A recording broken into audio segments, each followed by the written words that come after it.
Hi, this is Aatiya here. Welcome to PhDpreneur, where we discuss PhD mindset and personal finance. Please excuse my voice today. I'm recovering from severe cold and fever. I was scrolling through a Facebook group which is meant for PhD and postdocs, stumbled upon one question: how to stay motivated during PhD? And there were hundreds of comments. Usually, any post in that group related to PhD or anything does not get so much of response. It just made me think as to how many people actually needed motivation. I thought this would be an excellent opportunity to do a video on this topic.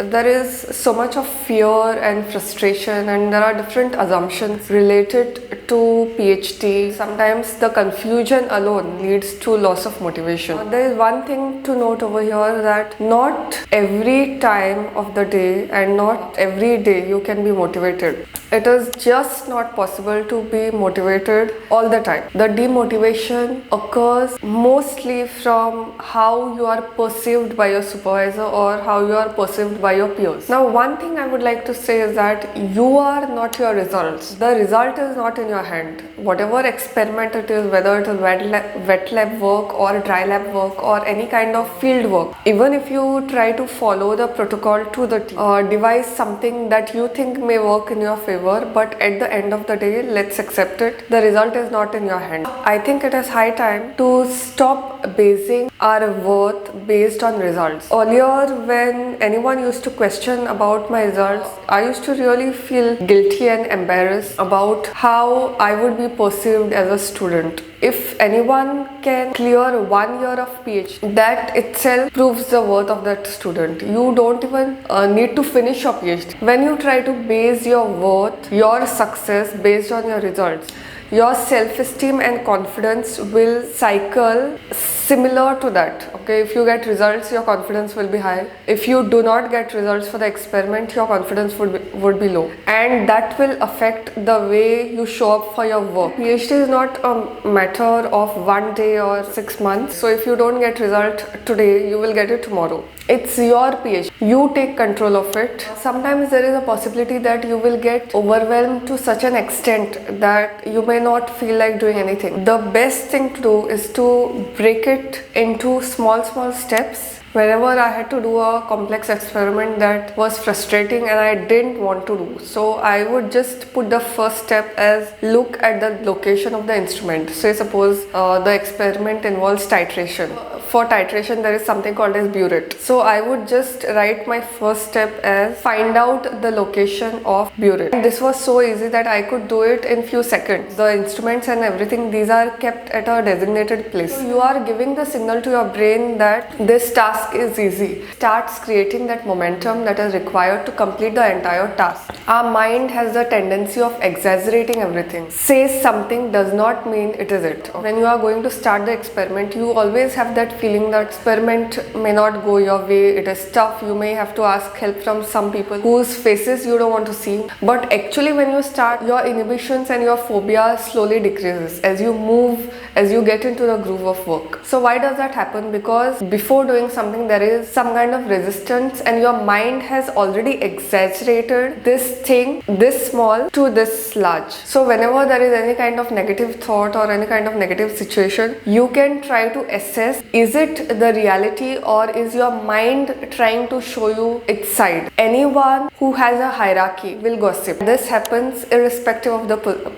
person's position, person's educational qualification, the experience. Instead of trying to avoid it, I suggest gossiping with the right people. You never know, your colleagues would be nominated to track the gossip and get the news to them. You are getting what I'm trying to say? If there is anybody who will report it, they will add their judgment and their color to it, and then they will report it. It will never be reported the way it is, the way you said. I often see people with respect to thinking, like positive thinking, everything, that is fine. But if your circumstances are severely negative, then some kind of negativity will seep into you. Instead of detesting it and instead of no, we will stay positive irrespective of whether the situation is positive or negative, I find it very foolish. I suggest you to actively actively work on the problem, participate in problem solving. Everything that you hear about you, it is an opinion, it is a judgment which comes to you after getting colored by the person's thought. If you are in a space which is highly negative, you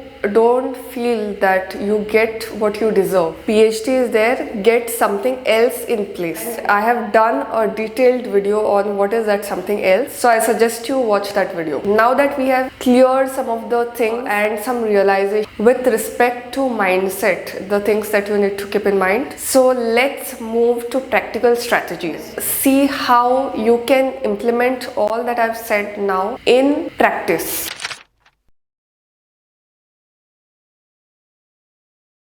Whatever your supervisor says, treat it like a direction and not like a landmark. Say suppose you are stuck somewhere, you are new to the place and you ask for a person how to get out of this, and the person tells you, you go northeast. Now you know where northeast is, but you don't know where to stop exactly. Northeast can keep going on, right? There is no particular place where you can stop. Landmark means you exactly know you have arrived that place. Same situation, a person tells you CM's bungalow is there. Exactly behind that is where you want to go. You know the landmark and now you know exactly where you should be heading. Now, whatever your supervisor says, take it with a pinch of salt. Use that as a direction and not as a landmark. Nobody knows your topic more than you. Mentally, you segregate. For example, there are few experiments which may not make sense to you, but they have to be done because at the end of the day your thesis would be signed by your supervisor. Let's face it. You mentally segregate whatever your supervisor asks you, that you submit. This is one thing that has taken me 3 years to learn, but I hope it takes you less time. Lack of empathy towards the finances of PhD scholars, that is well established. You know your situation very well. Keep finances in track, because if finances go out of control, if your expenditures go out of control, then it is a major headache to get that in place. Daily habits like nutrition, workouts and everything, this help you in keeping your mind sane. This needs to come into practice because I have seen the results when my workouts are regular and when my workouts are irregular. Others may not see the difference. I can make out the difference in my mindset and productivity like this. One of the things that has helped me personally is Vipassana meditation. It's not linked to any religion or anything. I have done several videos on that. I have a playlist on that. Mirror work and affirmations I have started recently. So affirmations are basically positive statements that you say to yourself. Mirror work is saying these affirmations while looking at yourself in the mirror. Whatever you say to your mirror, it will reflect back to you. It's a technique. It's a step-by-step technique. I am currently experimenting and I am seeing positive results. I will make a video in future once I complete it. I see many of the times people putting their relationships on hold because of PhD, marriage or anything. PhD as in is a lonely journey. Sometimes it can lead to frustration. It is a real thing to have a good support system, whether it be your family, friends. You are doing PhD, you are not in jail. If you are in severe stress, you feel like leaving PhD, these thoughts come to you, then consider taking therapy. Taking therapy or taking psychological counseling does not make you mad. It helps you address triggers. Feelings that you are experiencing could be linked to triggers that you have experienced in childhood, and it will also help in addressing that. Maybe I should do a video in future. There are offline as well as online alternatives. There are affordable options as well. Not everyone who joins PhD will find it comfortable to complete their PhD, and that is fine as long as you don't take the decision based on panic moments, because whenever we are in panic we tend to take these kinds of extreme decisions. Whenever we want to get motivated, the end result we think of it as productivity, but instead of trying to increase motivation irrespective of your negative situation, irrespective of situation which really harms you, taking active steps in addressing these concerns will help. See you in the next video.